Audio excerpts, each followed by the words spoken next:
अब तक आपने देखा कि नागरानी को पाताल लोक में एक गुफा दिखती है और वह गुफा में प्रवेश करती है और प्रवेश करते ही उन्हें वहां दिखती है एक मणि जो बिल्कुल नागमणि जैसी ही थी, पर नागरानी ने जैसे ही उस मणि को छुआ उनकी सारी शक्तियां उस मणि में समा गई और वह मणि वहां से गायब हो गई। और तभी वहां आ जाता है मृत्युंजय, जो ब्रह्मदत्त का ही सबसे खास सिपाही था, और वो नागरानी को अपने साथ ले जाता है और कैद कर देता है।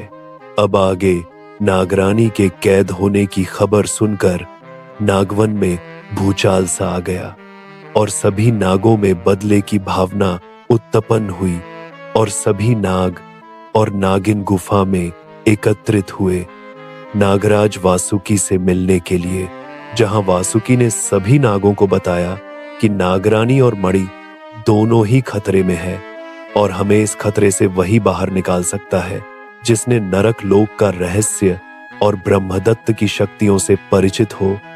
और फिर नागराज वासुकी ने कहा कि हमें इस खतरे से निकलने के लिए महादेव की विशेष पूजा करनी पड़ेगी। और नागराज वासुकी के साथ नागवन के सभी नाग और नागिन महादेव की कठोर साधना में लीन हो गए। तभी नागवन की गुफा में आगमन होता है एक दिव्य साधु का, जो नागराज वासुकी से मिलने आया था। कुछ देर बाद नागराज वासुकी वहां आते हैं और पूछते हैं, कौन हो तुम और यहां क्यों आए हो और तुम्हारा नाम क्या है? साधु ने अपना नाम वीरभद्र बताया और कहा कि मुझे नागवन पर आए संकट के बारे में पता है और मैं नागरानी गौरी और नागमणि को नागवन में वापस ला सकता हूं।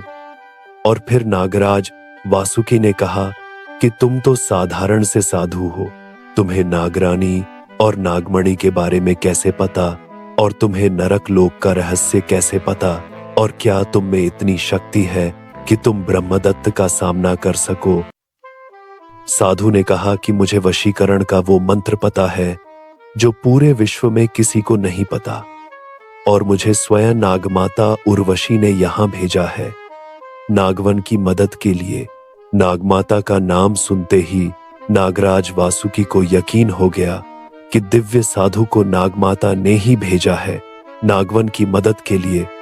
फिर वीरभद्र ने नागराज वासुकी से कहा कि मुझे एक यज्ञ करना होगा जो 21 दिनों तक चलेगा। नागराज वासुकी मान गए और यज्ञ का आरंभ हुआ और सभी नाग और नागिन यज्ञ में सम्मिलित हुए और यज्ञ को 20 दिन पूरे हुए। फिर हुआ चमत्कार, जैसा ही यज्ञ का 21 दिन आया वैसे ही यज्ञ से निकला एक तेज और वीरभद्र के शरीर में प्रवेश कर गया। अब वीरभद्र के पास थी वशीकरण की शक्ति और नागवन से वह कल्प वृक्ष की ओर चला गया और वहां से वह सीधे नरक लोक में प्रवेश कर गया और नरक लोक में प्रवेश करते ही सबको अपने वश में कर लिया। पर उसके वशीकरण की शक्ति ब्रह्मदत्त पर काम नहीं कर रही थी और फिर वीरभद्र ने सोचा कि अब इसे केवल एक ही शक्ति परास्त कर सकती है, वह है नागमणि की शक्ति। वीरभद्र ने अपनी सारी शक्तियां अपने साथ लाए उस अभिमंत्रित बेलपत्र में डाल दी और उस बेलपत्र को नागमणि की तरफ फेंक दिया। बेलपत्र ने जैसे ही नागमणि को स्पर्श किया, नागमणि से निकला एक प्रकाश जिसने ब्रह्मदत्त को माया जाल में फेंक दिया और फिर वीरभद्र ने नागरानी को मुक्त कराया जो कि अभिमंत्रित कैद में कैद थी। नागरानी ने पूछा कि तुम कौन हो और यहां तुम्हें किसने भेजा है? वीरभद्र ने कहा कि मुझे नागमाता उर्वशी ने भेजा है और मेरा नाम वीरभद्र है। नागरानी ने वीरभद्र का शुक्रिया किया और नागमणि के साथ नागवन चली गई। नागवन पहुंचने के बाद नागरानी ने नागमणि को गुफा में महादेव की उपासना और मंत्रों के जाप से सुरक्षित रख दिया और साधना में लीन हो गई। नागवन में अब सब कुछ सामान्य था, पर नरक लोक में आ चुका था एक और तूफान जो था ब्रह्मदत्त का ज्येष्ठ भ्राता, जो अब ब्रह्मदत्त के माया जाल में जाने से बदले की आग में जल रहा था। उधर नागवन में एक दिन नाग रानी महादेव की पूजा के लिए वन में गई और जब वहां से पूजा करके लौट रही थी तभी उन्हें कुछ आभास हुआ। अब क्या नागरानी आने वाले खतरों को भाप पाएंगी?